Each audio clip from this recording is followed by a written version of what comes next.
Thanks for coming. Obviously, very proud of our effort against Michigan State, and a tough environment against a very good team. And our guys, they played their best game. A lot of areas we can still improve on, and the directive to our team has been: we gave them a mission, we accomplished the mission. What do you do when you accomplish a mission? You enjoy it, you celebrate it, then you learn from it, and then good teams and championship level teams look forward to their next mission. So that's the what we're using this week as far as just getting our team ready to go. Champions for Michigan State was on defense, Von Bell, graded champion Michael Bennett, and player of the game is Durand Grant. Obviously not near enough for what we expect. On offense, you had three receivers: Evan Spencer, who was playing like the most valuable player on our team right now, and the things we ask him to do. He's my MVP as far as just all around what we ask him to do. Jalen Marshall, graded champion, playing at a very high level. And Mike Thomas, which is his improvement from really since he's been here. And it's all about the way he takes care of his business. And he's grading out, and every week we do academic attitude and effort grade, and used to screw around with a 6 or a 7, and was probably on his way out of here. Now he's a 9 or 9.5, and that's the correlation between a guy that's got everything in order and playing well. Is, I think everybody knows that, but that's why Mike Thomas is playing well. He's taking care of his business, and that's a credit to. I told his dad when I saw him at Maryland, I said, that's because nowadays you get these third uncles that all they want to do is complain, and Michael Thomas' family did not. They said, what do we need to do to get better? How can we support the coaching staff? And guess what happened? Mike Thomas is playing at a very, very high level. Jeff Hireman, graded champion. Offense line had a couple bad situations early in that game, but boy, did they play well after they got going. Pat Elflein, graded champion, and Billy Price, graded champion, a freshman, in that environment against that defensive line. Players of the game went with 4 guys, and they were. I made them come up with names because they wanted to do the whole offense, but I thought this was my recommendation as well. Jacoby Bourne, I think he's back-to-back. Did he get last week too, Jerry, do you remember? Which is, once again, just a tribute to Jacoby and the Bourne family. Played a champion. His most physical game he's played. J.T. Barrett, he's our quarterback, in case you didn't know that. He's graded champion as well. Ezekiel Elliott, once again, plays as hard as any back I've ever witnessed without the ball, and played great and really physical game. And Devin Smith played his best game, played with his most emotion, and also did great in kicking game for us. So that's the offensive and defensive champions. A couple of mentions for special teams player of the week was Evan Spencer, and also I want Corey Smith. Came out and made 2 tackles in kickoff cover. So look for Corey Smith if he continues to get things in order to be in a rotation with the receivers. With that said, tough. I don't want to say I didn't expect it, because I did. I've known Jerry Kill a long time, and I always thought he's one of the best football coaches, and his coaching staff's been together. I think his defense coordinator's been together forever, and the offense coordinator like 15 years. He's won at every level, which I admire guys that do that. And I got a lot of admiration for him as a coach. He knows that. He's a friend, and his team. This is the first time I've coached against one of his teams, and it's everything you'd think of a Jerry Kill coach team. And relentless effort, very well coached. I haven't studied their offense yet, but special teams and defense are very, very good. Statistically, they're very good, and to do that to Iowa, who I think Iowa's a heck of a team, that tells you they got some momentum right now. So. We're done with the celebration part. Now we're learning from it, and the players will receive their directive tomorrow, and we're moving forward. Front row, Dave. Coach, there's a report out there that Dontre Wilson is injured. Can you address that? Dontre broke his foot. Yeah, he actually caught a touchdown pass with a broken foot. That tells you, tough guy. He didn't have a good game. He had a couple balls on the ground, but yeah, he's out for a few weeks. I don't know the extent. I'll get you that probably by Wednesday. They might have to put a pin in it, and so. Obviously, Jalen's played well there, but looking at the backups, Noah Brown gets in the mix, and Corey Smith gets in the mix. Devin Spencer is a multiple guy that can do a lot of things. Nick Vanette as a guy. So the good thing is there's some personnel. It's not exactly like Dontre, but on 240-pound H-back, Noah Brown brings a little something to the table too that works out. He's earned some right to play. So Curtis Samuel's just going to be a tailback. Curtis Samuel's will he get some snaps there maybe? probably not now. Depends how recruiting goes. Because he can do a lot of things for us. Because we're beat up at tailback too. You can't move a guy out of there yet. Front row, top. Irving, you kind of touched on this a little bit in your opening statement. How difficult is it? You had the loss to Virginia Tech. The win this week kind of gets you guys back into that mix. How difficult is it, though, to maintain this and keep pushing on that upward trajectory? It's not difficult. It's fun. That's the thing that Lou Holtz would always say. And this is where I think coaches make a lot of mistakes. It's you don't just go blow the whole thing up when you lose a game. That's fragile. You coach them really hard when you win. So you said how difficult? It's not difficult at all. You lose that game Saturday, it's really difficult.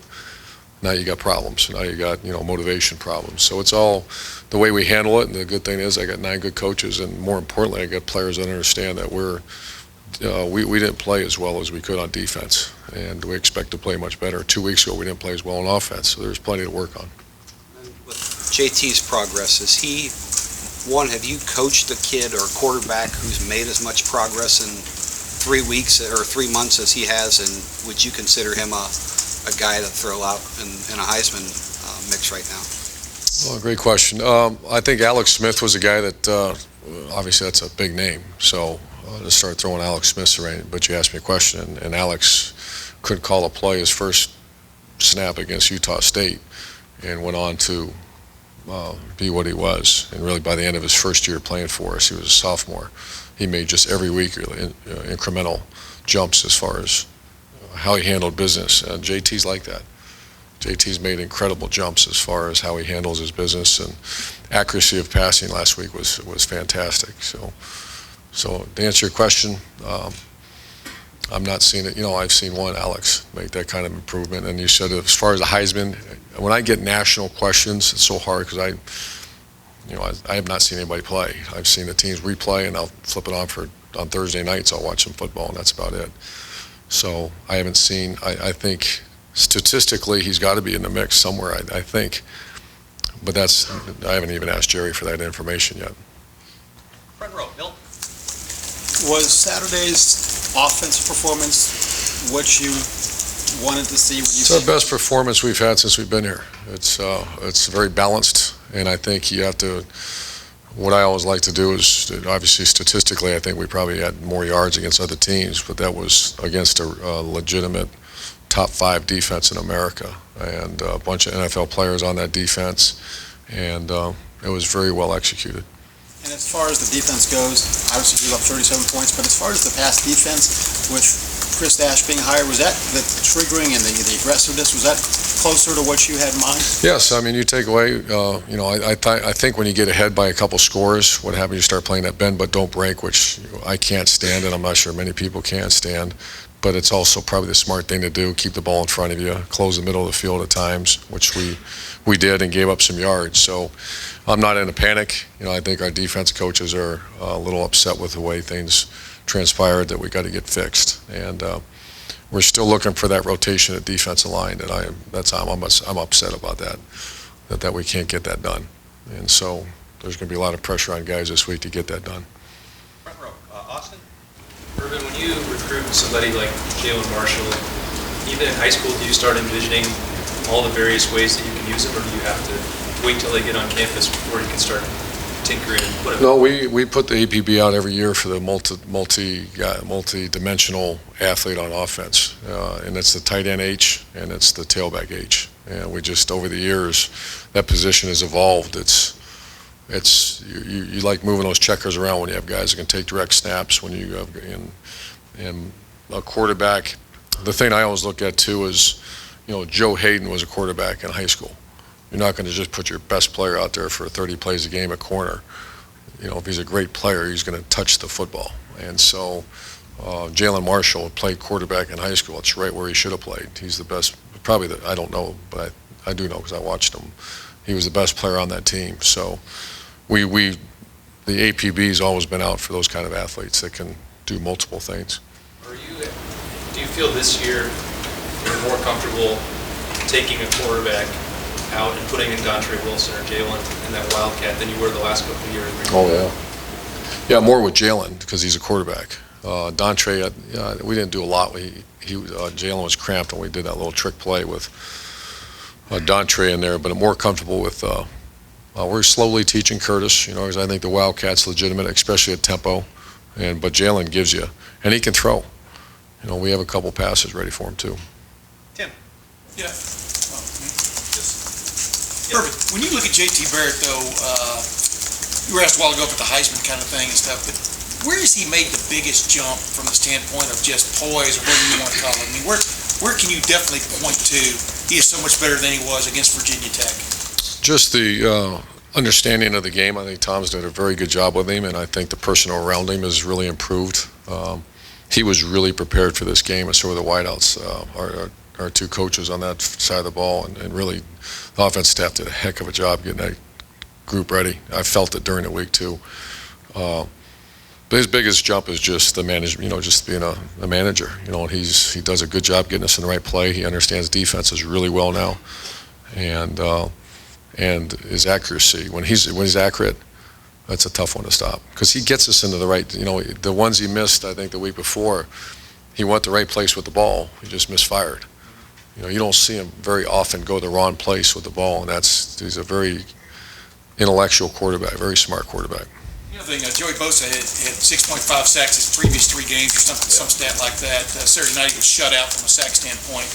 But did you see them very much ganging up on him as you studied things? I mean, what did you see a little frustration on his part? What did you see from him? Yeah, I saw good players get frustrated at times when they don't live up to the statistics or whatever. And I just finished watching the defensive side of the ball today. And they did. They slid the formation to him. They had 2 guys usually assigned to him. And that just put a lot of pressure on the other guys to hold up their end of the bargain. And Joey didn't play great at champion, so he's got things to work on too. But that's legitimate. When you hear that they're either putting a tailback to him or they're sliding to him, that leaves a guard and a tackle to slide to him. That's real, which is smart. I mean, that's not gonna go away. Second row middle, Dave? Briggs? Urban, I know you talked about this earlier this year, but just as JT continues to progress on pace to set a bunch of school records, do you kind of sense that you have a pretty tough decision coming up next year? Is that something you've given thought to? I mean, it's obviously become a big debate out there. Out where? Just outside, Not here. It's competition brings out the best, and I'm really excited to have 2 really good quarterbacks next year. If that's the plan. Just on an unrelated note, there's kind of an interesting stat that teams the week after they played Navy this year are 1-7. You mentioned the Virginia Tech game in your opening statement. They're 1-7? 1-7 the week after, and I think Notre Dame's I can see that. 2-7 the last 9 years. But how do you think the committee should view that loss now that you guys are? You guys playing Minnesota. I'll say this because I knew. I don't want to act like it's rehearsed, but it's a little rehearsed because I tend to say stupid things sometimes. That early in the season, we were not a great team. We had a quarterback that was a quarterback for about 2 weeks and did not play very well. We had an offensive line that played horrible that game, and a group of receivers that were not ready to play. The young guys were not. This is the most improved team that I've been a part of. This is a team that I've been fortunate to be around some championship level teams.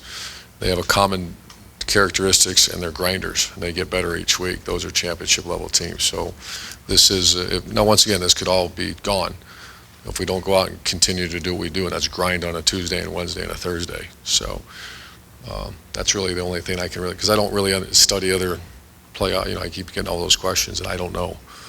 But I do know a championship level team. A team continues to grow like they are. There's no question this is one of them. Front row, Lori? I am sure that the guys need to recover physically this week from that game. Right. They also spent a lot of emotional energy, mental energy, adrenaline on that game. How do they recover from that standpoint this week? We're I would say paranoid is probably an appropriate word on that. And my strength coach, Coach Mick, they have 8 hours on us. And we have to get those 8 hours back. And so we cut practice way down yesterday. We gave them a 10 o'clock curfew. We have no school on Tuesday, so there'll be another curfew tonight. So that's how we catch up. So that's very important what you just said. You're dealing with 18, 19, 20-year-olds that need a lot of times direction. Not a lot, they need direction. And this is a noon kickoff, and we got in at 3:30, So that's a very serious. You tend to lose hydration, body weight, and certainly rest. And the great thing, I didn't know we had a Tuesday off, but our kids don't have class on Tuesday, so that's a big makeup day for everything you just said, and that is real. I'm sure that game also taught you a lot about the leadership of your club. I mean, who are the guys that you're trusting to refocus the players? Who is it that stood out? That's another great question. Duran Grant and Curtis Grant are phenomenal, and Jeff Hireman, Jacoby Bourne in his own way is becoming a leader, and Taylor Decker. I mean, I'm starting to see some things surface that was very much needed, and there's still some areas that we need more. I mean, the defensive back end right now, we need a little more leadership back there. The defensive line, Mike Bennett's trying, but you need more than just him, and you need to get some rotation going. So there's some weaknesses, but I am really seeing, and I saw it in the locker room before the game, and you can really, I'll sit there and watch videotape, and when a play goes out of bounds, I'll watch that play 15 to 30 times. I'm not watching the play anymore. I'm watching the sideline. I'm watching to see the invested player, who's into the game going on. When JT got knocked out of bounds and wiped out our strength coach, I ran that summer gun back, at least 30 times. I'm trying to watch each person and seeing who's invested. Because you can sit there and babble all you want in my office, but when it shows up in a game like that, and the good thing is we have a lot of invested players right now. Far left, Rusty. Urban, can the weather work against you this weekend? The Northern Stadium that's open? The weather, it's going to be cold, I imagine, in Minnesota in November. I don't know. I heard there's no snow or rain right now, but I don't know. I think they're a very good running team. It might limit some of the throw game stuff, and their defense is kind of built to stop the runs. So those are all, I don't know enough yet about them. It's just Monday. You're going to touch on this also, but a lot of times coaches have to get players' attention the week after a big game. Is that something you feel like you have to do? Sure. Yeah. Once again, we enjoy the win, learn from the win, and then they'll get the mission tomorrow, and that'll be a big. I'll know after how they practice, but we have to make sure they're ready for practice on Tuesday. And final questions, Doug. Urban, you guys have talked a lot in the offseason about what you thought this offense could progress to this year, and it seems like what is happening is what you guys talked about months ago. How much of it is progress of the offense, or how much is sort of the way JT plays quarterback influencing how everything's working right now? I think it's more the people around him. I think if you look back at our history since we've been here, we were borderline pathetic at passing the ball our first year, 2012. Last year we were just above pathetic, not very good. And now we're pushing the envelope of you're throwing 300 yards against Michigan State. So, and I don't blame fans. I'd be the same. Throw the ball, throw it downfield. And, I'm thinking, who are we going to throw it to? And now when I say who are we going to throw it to, 4 or 5 names pop into my mind, which is a good sign. So I do believe JT has a big part of it, but I think more importantly, those around him are playing much better. We have 5 guys I have no problem with throwing the ball to. Remember 2012, name who we could throw the ball to. And the matter of fact, Evan Spencer deserves more than he's getting. He really does. And, the good thing is he understands the big picture. Yeah, I know you just answered this question, but your quarterback was the 2-time Big Ten Offensive Player of the Year. He got hurt for the year, and you bring in the next quarterback, and he's doing this. It's a little crazy to you that your quarterback play is at this level, and that you're going to have 2 guys on that roster, and that this is the. Your term is crazy. I don't know if I've ever said that's kind of crazy. But it's just, you have these 2 quarterbacks sitting in this building. You lost the guy who won every award, was going to break every record, and here you are. I don't use the term crazy. I think fortunate and blessed are 2 things, because a lot of people want either one of them, because I think they're both excellent quarterbacks, and we'll worry about that day when it comes, but we're very fortunate to have those guys. But once again, when you start saying that, JT Barrett is a product of those around him. I also say that when things aren't going as well. The quarterback is, I've said that since the Alex Smith to Tebow to their product of those, you put good guys around a good quarterback and teach them well, there's usually a good chance good things are going to happen. And right now the guys around them the receivers had their best. I'm kind of high on the receivers right now, as you can tell, and that's probably a first since we've been here. Their coach did an excellent job preparing them. They were loaded up, ready to go in that locker room before the game, and they went out and performed. And J.T. Barrett threw the ball where he did it with a very good accuracy, especially that third down and 23. That was a ridiculous shot, but also the kid catching the ball, there's probably, of all the guys I've ever coached, I don't know how many could make that cut. That was dropped right over the outside shoulder. So a lot of good things going on, but once again, throw it all away if we don't take care of business Tuesday, Wednesday, Thursday in practice. Thank you very much, Coach. Thanks.